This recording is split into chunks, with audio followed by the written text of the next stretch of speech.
5, 16, 19, 21, 33, and 10. Check results. You remember? Like damn, Shin Hormud. Like damn, his name Mahmoud. Like damn, that's a cool dude. I used to have a teacher called Mahmoud. Well, Mr. Mahmood. He was never their absent teacher. Wasn't in my life. Lacked a teacher figure. RE teacher, though, nothing important.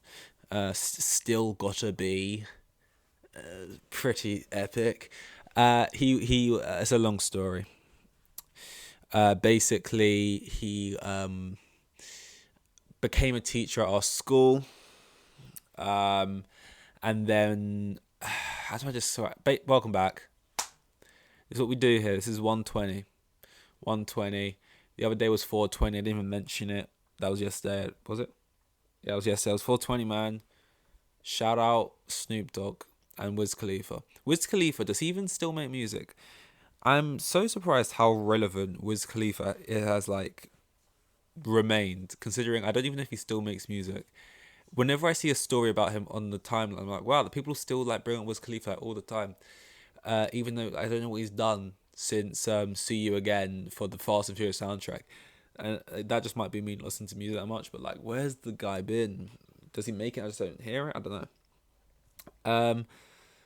Was he ever even that big in the first place? Because I can't really think of any Wiz Khalifa songs. But whenever I do see him, I think he's just like a mogul now. Like, he makes weed or whatever. He sells his own weed company or whatever. But yeah, whenever I see him on the timeline, although he is remaining relevant, it's always something to do with weed. Which, to be fair, is the same with Snoop Dogg. Whenever I see him on the timeline, it's him. He's, like, basically living out different realities right now. You know, Spider-Verse style. Like, he'll be in WWE here and there. But no matter what he's doing, it's weed related. And he's there smoking. Smoking weed, not smoking hot. I mean, if you're into Snoop Dogg, I mean, that's your choice. Mahmood, Mr. Mahmood. Yeah, basically he, like, became a teacher because he wanted to prove the school was racist or something. So it was just like this weird little revenge plan he had, and then he quit. Like, he just stopped showing up. So we didn't have an RE teacher. We just sit there and not do RE. Even though it was a compulsory subject, that's right. Wasn't Christian or Church of England school or whatever that we went to for secondary. It was just a normal, just average state school or whatever. But for some reason at this school, RE was compulsory, but we didn't have a teacher for it. So it's not hard though. You just sort of, you just waffle on. You just waffle on about religion. You're just like, oh yeah, this one they do that and that one they do that. And you only got two to pick from. You just talk about Christianity and Islam. Why am I telling you what you do at GCSE studies? It's not interesting. What should we talk about today? Should we talk about a bit of Guardians of the Galaxy? Guardians of the Galaxy. I've been hiding it, but I'm actually very excited for this film, guys. I'm actually very excited for the film that is Guardians of the Galaxy, because I've quietly not been excited. I've quietly not wanted to think this is going to be good. And I didn't see Ant-Man, Quantum Mania, and I kind of put it down to, is that still out? It's a Saturday tomorrow. I don't know. I don't think it's still out. If it's still out tomorrow, maybe I'll see it. But I didn't see it in cinemas, which is the first time I haven't not only seen an MCU film in cinemas in a long time. I think I've seen them consistently in cinemas since, like, I've seen all the films, but I think since, I would probably say, like, Guardians of the Galaxy. Since Guardians of the Galaxy, I've watched them all in cinemas, and majority of them I've seen, like, the first day they came out. Not like at midnight screening or something, but just like 6 in the evening, go see it. Just like, because, and not because I'm like super hyped, I can't wait. It's more because of spoilers. It got to a point where it's just like, you can't see it when you want to, because YouTube videos you love, like, breaking down every frame of the film, just put spoilers in the video, and whether you want to see it or not, it just gets recommended to you, or Twitter or whatever, and it's annoying. I hate it. I say this all the time. It wasn't actually internet related the way that Endgame got spoiled to me. It was just through people. I don't want to go through the story again. It's not even an interesting story. It's just, you know, some stories are just big explanations of something, and they're not actually funny or interesting. It's just a big explanation to prove a point. And the point was, it got spoiled basically. And I saw it on the day it came out. Very annoying. that Iron Man died, and they didn't know for sure. The people talking about it, and they weren't spoiling it to me, but they were in the class and they were speaking, and I was wanting to stab them through the head. But I didn't have any hierarchy in that class, despite being the oldest one in there, because I had resat. I was the loser of the room, and I did not have rights to speak. So yeah, what the fuck were we talking about? Oh yeah, Guardians. So since like they've all been shit recently in Phase 4. I know we've had a couple goodies, but I remember like when Doctor Strange came out and I thought it was shit. I remember thinking, oh, this was crap. But you know what? I do really think Thor: Love and Thunder, for some reason, I just think this is going to be the film they're banking on that's going to be really good. Saw it was shit. And then I was like, you know what? I think Wakanda Forever, look at the trailer, just like it's got a different level of quality. It's going to be good. It wasn't shit, but I think it was good, but it lacked something. They sounds weird, but it's like they had like, so what's his name? Chadwick Boseman dies, right? And it's kind of like that was their main thing. Like they lent on like using like emotion, generating emotion, but not like through anything in the story, just through the fact that the real actor was actually dead, and they lent on that so heavily, and that was like the whole like heartbeat of the film. And it's just like it kind of feels like not that they did a bad thing, like they're exploiting it, but it just feels like this is less like good storytelling and more just this is a real thing that happened, so it's easy to make people feel sad and invested. But it wasn't bad. There's a few plot points and storylines and whatever that I didn't like, but it was pretty good, I guess. It was a solid 7.5, 8. So then I've just kept putting off that film. I mean, I knew Ant-Man was gonna be shit the day I saw like the images and the Spy Kids 4 Shark Boy Lava Girl looking graphics and stuff. But I do have a good feeling about Guardians because it's sort of James Gunn's last thing in the MCU, right? I think it's one of those things that's going to be a good end. I've got a good, not a prediction, but what I think would be cool, right? A lot of the actors don't want to do it anymore. I think a lot of MCU actors in general, you see Scarlett Johansson was like, I'm done with Black Widow. I've done everything. I've told you a story. Don't talk to me again about MCU. I'm done. They're kind of done with it now. They want to move on to other projects. Dave Bautista saying that and stuff. And I just think it's going to be one last hurrah. Look, there might be a couple jokes, MCU-y jokes that take away from moments. That's avoidable at this point. There might be. It's gonna have a lot of heart, I think, and it's gonna have some good moments, and maybe some CGI might be a bit janky here and there. But I think for the most part, it is actually going to be pretty good. I reckon most people are gonna say, not my opinion because I liked the second one, but I think a lot of people will say it wasn't as good as the first one, but it's better than 2, and I think that means it'll be a good film because if it's better than the second one in people's eyes, that means I'm gonna like it. I mean. The reason I said the F word thing is because MCU drops their first F word, woo, and they did it in a way I think is actually better. Like if they tried to do it in like a serious moment in the film, like we're gonna do our first F word, and it was a moment where like they did it in like Spider-Man 4, and like Peter's walking around, he's really struggling, and he's just like, why don't you just fuck off? It would have felt like so cringe because it's like, oh, someone said the F word, oh, big boy. It's like, whoa, it's a moment. He's so angry that he said the F word. Like, I think we're all meant to assume that all these characters say the F word, but just never when they're on screen. None of them just ever say it, right? So, like, if it was this big moment thing, like, oh my god, he said the thing, like, it would have been cringe. So the fact they just do it in, like, a jokey moment. And out of all the scenes, I actually thought, like, it didn't make me laugh, but I thought it was actually, the comedic time was good. It was, like, I thought it was actually pretty funny. I think, for a Marvel movie, because they're not, even if like comedy films, like, they're not funny, but it was pretty good. The other scenes, like the joke about like, oh, he's pouring his heart and he actually has the mic on and they can all hear him. It's like we've heard that 100 times before. And then the other scene I can't even remember. Those ones, that's the kind of things we want to get rid of. But it was like them in the elevator and stuff when he's like, that one was okay. Although,